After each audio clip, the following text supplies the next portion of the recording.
The Odyssey by Homer. Book 23. Penelope eventually recognizes her husband. Early in the morning, Ulysses, Telemachus, Eumaeus, and Philoetius leave the town. Euryclea now went upstairs laughing to tell her mistress that her dear husband had come home. Her aged knees became young again, and her feet were nimble for joy as she went up to her mistress and bent over her head to speak to her. "Wake up, Penelope, my dear child," she exclaimed, "and see with your own eyes something that you have been wanting this long time past. Ulysses has at last, indeed, come home again, and has killed the suitors who were giving so much trouble in his house, eating up his estate and ill-treating his son." "My good nurse," answered Penelope, "you must be mad. The gods sometimes send some very sensible people out of their minds and make foolish people become sensible. This is what they must have been doing to you, for you always used to be a reasonable person. Why should you thus mock me when I have trouble enough already, talking such nonsense and waking me up out of a sweet sleep that had taken possession of my eyes and closed them? I have never slept so soundly from the day my poor husband went to that city with the ill-omened name. Go back again into the women's room. If it had been anyone else who had woke me up to bring me such absurd news, I should have sent her away with a severe scolding. As it is, your age shall protect you." "My dear child," answered Euryclea, "I am not mocking you. It is quite true as I tell you that Ulysses is come home again. He was the stranger whom they all kept on treating so badly in the cloister. Telemachus knew all the time that he was come back, but kept his father's secret that he might have his revenge on all these wicked people." Then Penelope sprang up from her couch, threw her arms round Euryclea, and wept for joy. "But my dear nurse," said she, "explain this to me. If he has really come home as you say, how did he manage to overcome the wicked suitors single-handed, seeing what a number of them there always were?" "I was not there," answered Euryclea, "and do not know. I only heard them groaning while they were being killed. We sat crouching and huddled up in a corner of the women's room with the doors closed, till your son came to fetch me because his father sent him. Then I found Ulysses standing over the corpses that were lying on the ground all round him, one on top of the other. You would have enjoyed it if you could have seen him standing there all bespattered with blood and filth and looking just like a lion. But the corpses are now all piled up in the gatehouse that is in the outer court, and Ulysses has lit a great fire to purify the house with sulfur. He has sent me to call you. So come with me that you may both be happy together after all. For now, at last, the desire of your heart has been fulfilled.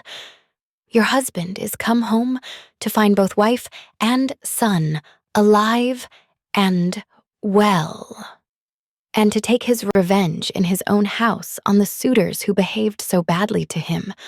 My dear nurse," said Penelope, "do not exult too confidently over all this.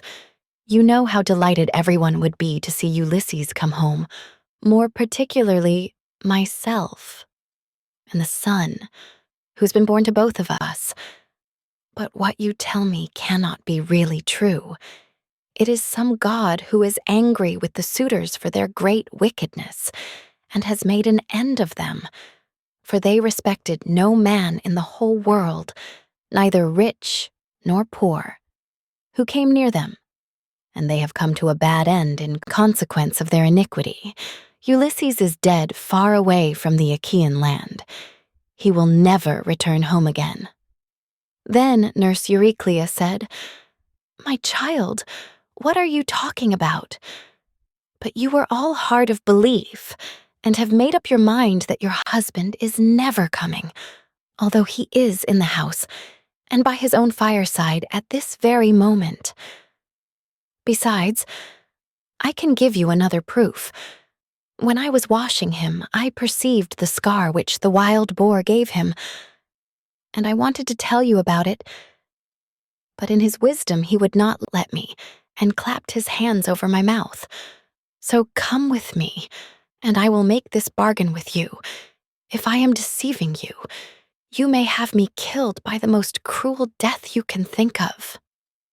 "My dear nurse," said Penelope, "however wise you may be, you can hardly fathom the counsels of the gods. Nevertheless, we will go in search of my son, that I may see the corpses of the suitors and the man who has killed them." On this, she came down from her upper room, and while doing so, she considered whether she should keep at a distance from her husband and question him, or whether she should at once go up to him and embrace him. When, however, she had crossed the stone floor of the cloister, she sat down opposite Ulysses by the fire, against the wall at right angles, 80 to that by which she had entered, while Ulysses sat near one of the bearing posts, looking upon the ground and waiting to see what his brave wife would say to him when she saw him. For a long time she sat silent, and as one lost in amazement. At one moment she looked him full in the face, but then again, directly, she was misled by his shabby clothes and failed to recognize him. 81 till Telemachus began to reproach her and said, "Mother, but you are so hard that I cannot call you by such a name. Why do you keep away from my father in this way? Why do you not sit by his side and begin talking to him and asking him questions?" No other woman could bear to keep away from her husband when he had come back to her after 20 years of absence, and after having gone through so much. "But your heart always was as hard as a stone," Penelope answered. "My son, I am so lost in astonishment that I can find no words in which either to ask questions or to answer them. I cannot even look him straight in the face. Still, if he really is Ulysses come back to his own home again, we shall get to understand one another better by and by, for there are tokens with which we two are alone acquainted, and which are hidden from all others." Ulysses smiled at this, and said to Telemachus, "Let your mother put me to any proof she likes. She will make up her mind about it presently. She rejects me for the moment, and believes me to be somebody else, because I am covered with dirt and have such bad clothes on. Let us, however, consider what we had better do next. When one man has killed another, even though he was not one who would leave many friends to take up his quarrel, the man who has killed him must still say goodbye to his friends and fly the country, whereas we have been killing the stay of a whole town and all the picked youth of Ithaca. I would have you consider this matter." "Look to it yourself, father," answered Telemachus, "for they say you are the wisest counselor in the world, and that there is no other mortal man who can compare with you. We will follow you with right good will, nor shall you find us fail you in so far as our strength holds out." "I will say what I think will be best," answered Ulysses. "First wash and put your shirts on. Tell the maids also to go to their own room and dress. Phemius shall then strike up a dance tune on his lyre, so that if people outside hear, or any of the neighbors, or someone going along the street happens to notice it, they may think there is a wedding in the house, and no rumors about the death of the suitors will get about in the town before we can escape to the woods upon my own land. Once there, we will settle which of the courses heaven vouchsafes us shall seem wisest." Thus did he speak, and they did even as he had said. First they washed and put their shirts on, while the women got ready. Then Phemius took his lyre and set them all longing for sweet song and stately dance. The house re-echoed with the sound of men and women dancing, and the people outside said, "I suppose the queen has been getting married at last." She ought to be ashamed of herself for not continuing to protect her husband's property until he comes home. This was what they said, but they did not know what it was that had been happening. The upper servant Eurynome washed and anointed Ulysses in his own house and gave him a shirt and cloak, while Minerva made him look taller and stronger than before. She also made the hair grow thick on the top of his head and flow down in curls like hyacinth blossoms. She glorified him about the head and shoulders just as a skillful workman who has studied art of all kinds under Vulcan or Minerva, and his work is full of beauty, enriches a piece of silver plate by gilding it. He came from the bath looking like one of the immortals and sat down opposite his wife, on the seat he had left. "My dear," said he, "heaven has endowed you with a heart more unyielding than woman ever yet had. No other woman could bear to keep away from her husband when he had come back to her after 20 years of absence and after having gone through so much. But come, nurse, get a bed ready for me. I will sleep alone, for this woman has a heart as hard as iron." "My dear," answered Penelope, "I have no wish to set myself up, nor to depreciate you, but I am not struck by your appearance, for I very well remember what kind of a man you were when you set sail from Ithaca. Nevertheless, Euryclea, take his bed outside the bedchamber that he himself built. Bring the bed outside this room and put bedding upon it with fleeces, good coverlets, and blankets." She said this to try him, but Ulysses was very angry and said, "Wife, I am much displeased at what you have just been saying. Who has been taking my bed from the place in which I left it? He must have found it a hard task, no matter how skilled a workman he was, unless some god came and helped him to shift it.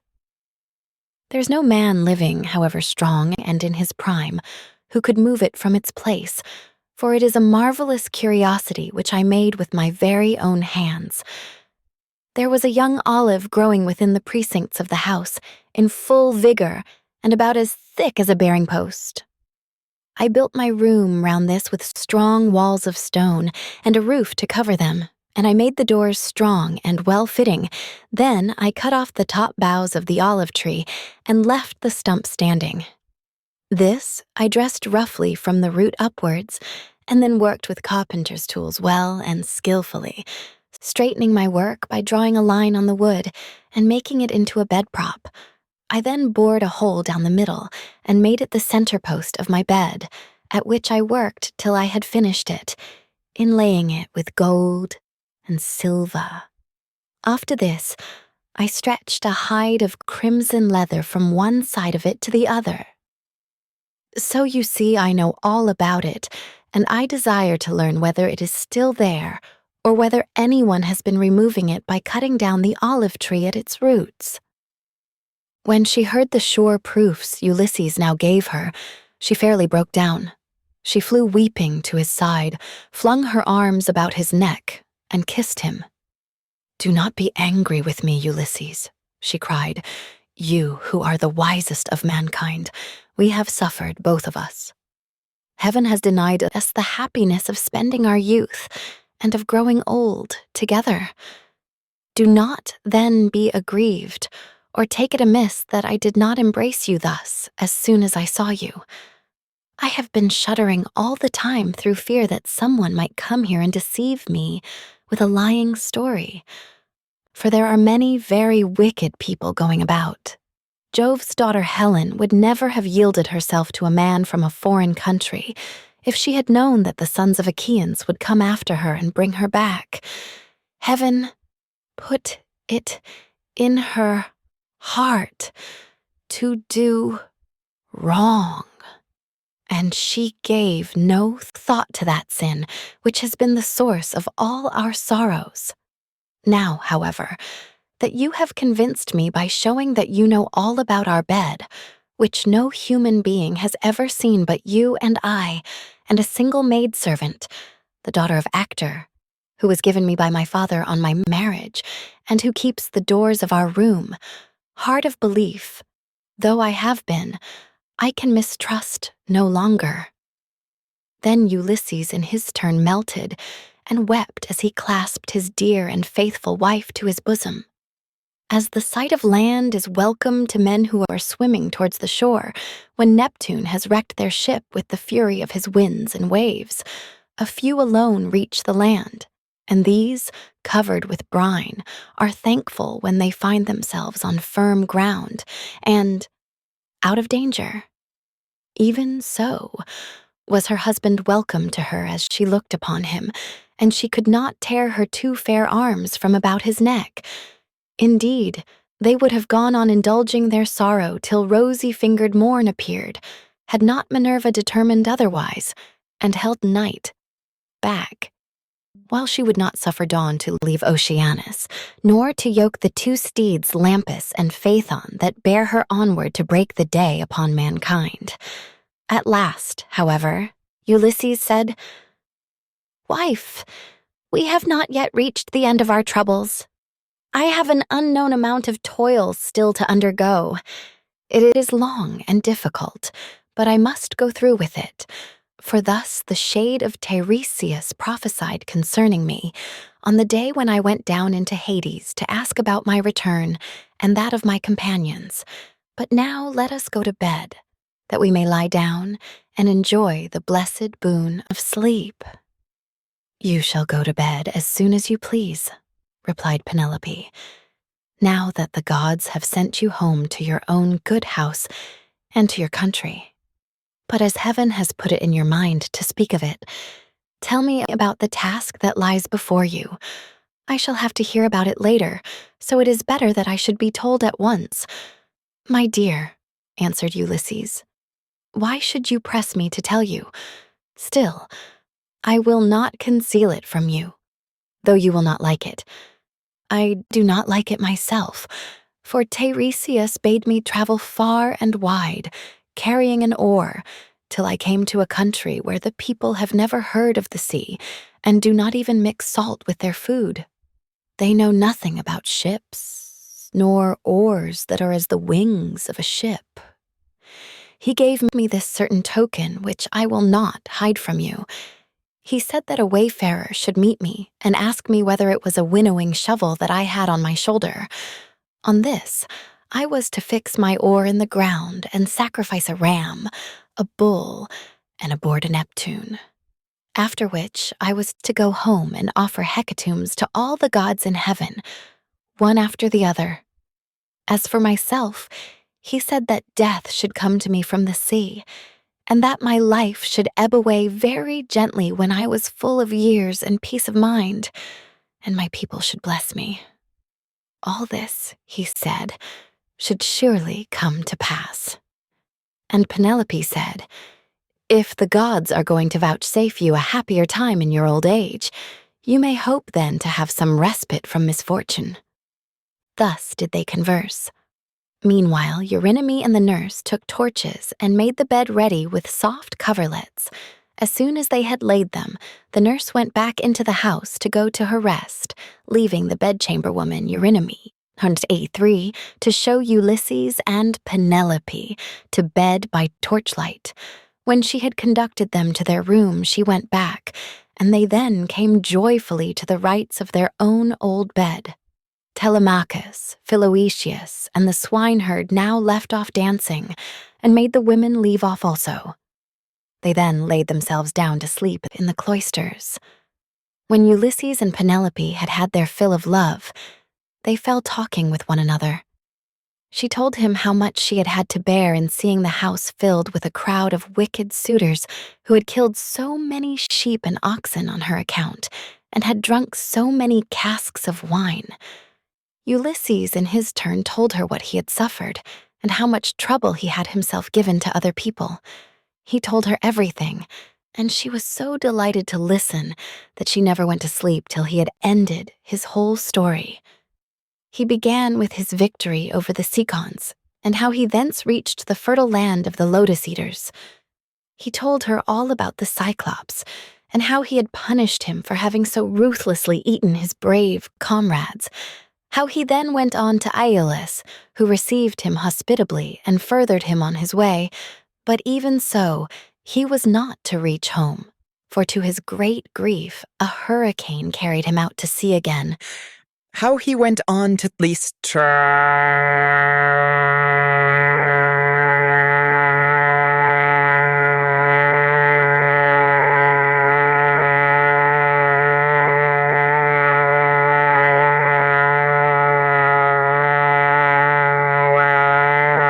where the people destroyed all his ships with their crews, save himself and his own ship only. Then he told of cunning Circe and her craft, and how he sailed to the chill house of Hades to consult the ghost of the Theban prophet Tiresias, and how he saw his old comrades in arms, and his mother who bore him and brought him up when he was a child. How he then heard the wondrous singing of the sirens and went on to the wandering rocks and terrible Charybdis, and to Scylla, whom no man had ever yet passed in safety. How his men then ate the cattle of the sun god, and how Jove therefore struck the ship with his thunderbolts, so that all his men perished together, himself alone being left alive.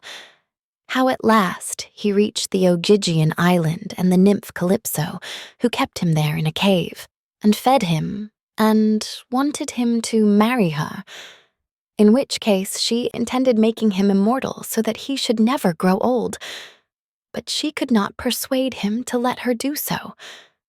And how after much suffering, he had found his way to the Phaeacians, who had treated him as though he had been a god, and sent him back in a ship to his own country after having given him gold, bronze, and raiment in great abundance.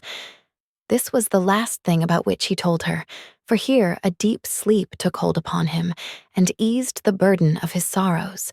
Then Minerva bethought her of another matter. When she deemed that Ulysses had had both of his wife and of repose, she bade golden-throned Dawn rise out of Oceanus that she might shed light upon mankind. On this, Ulysses rose from his comfortable bed and said to Penelope, "Wife, we have both of us had our full share of troubles, you here in lamenting my absence, and I in being prevented from getting home, though I was longing all the time to do so. Now, however, that we have at last come together, take care of the property that is in the house. As for the sheep and goats, which the wicked suitors have eaten, I will take many myself by force from other people, and will compel the Achaeans to make good the rest, till they shall have filled all my yards. I am now going to the wooded lands out in the country to see my father, who has so long been grieved on my account. And to yourself, I will give these instructions, though you have little need of them. At sunrise, it will at once get abroad that I have been killing the suitors. Go upstairs, therefore, and stay there with your women. See nobody and ask no questions." 85. As he spoke, he girded on his armor. Then he roused Telemachus, Philoetius, and Eumaeus, and told them all to put on their armor also. This they did, and armed themselves. When they had done so, they opened the gates and sallied forth, Ulysses leading the way. It was now daylight, but Minerva nevertheless concealed them in darkness and led them quickly out of the town.